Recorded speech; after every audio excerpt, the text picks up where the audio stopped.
Sveiki, zēni un meitenes! Šeit Tante Liene, un man jums ir sagatavots brīnišķīgs stāsts ar nosaukumu Labākā dāvana. Šodienas atmiņas pants ir no Lūkas evaņģēlija 2. nodaļas 11. panta. Tajā rakstīts: jo jums šodien pestītājs dzimis. Šodienas stāsta vēstījums ir, ka Jēzus ir labākā dāvana no Dieva. Vai vari iedomāties labāko dāvanu, ko jebkad esi saņēmis? Vai biji sajūsmā? Vai tā tu jūties par Jēzu? Par patiešām labāko dāvanu? Marija ar mīlestības pilnām acīm skatījās uz savu dārgo mazuli, kas cieši gulēja viņas rokās. Viņš ir tik ideāls, viņa nočukstēja. Tad Marija uzsmaidīja Jāzepam, un viņš pasmaidīja pretī.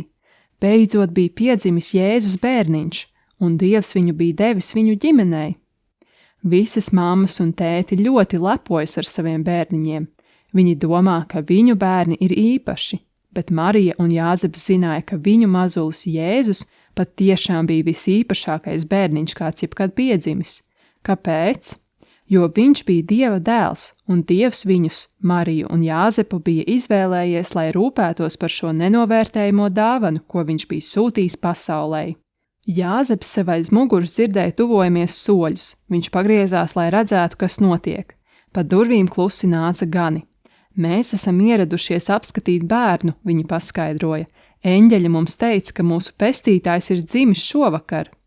Gani pastāstīja Marijai un Jāzepam visu par visbrīnišķīgāko skatu, ko viņi bija redzējuši debesīs tikai īsu brīdi pirms tam. Viņi pastāstīja Marijai un Jāzepam par brīnišķīgo mūziku, ko bija dzirdējuši. Gani kūtiņā uzkavējās ilgi. Viņi ticēja tam, ko eņģeļi viņiem bija stāstījuši. Viņi zināja, ka šis mazulis ir Dieva dēls. Viņi nevēlējās doties prom.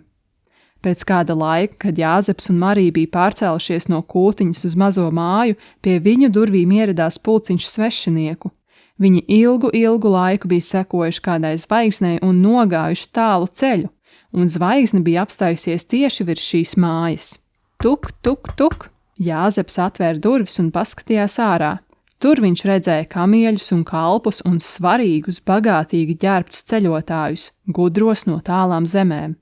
Lūdzu, nāciet iekšā, Jāzeps aicināja.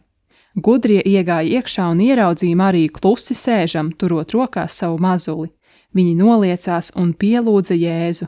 Tad viņi Marijai un Jāzepam iedeva atnestās dāvanas. Viņi pielūdza Jēzu ar savām dāvanām un mīlestību. Un Marija un Jāzeps pasmaidīja. Dievs viņiem bija devis brīnišķīgu dāvanu, pasaules glābēju.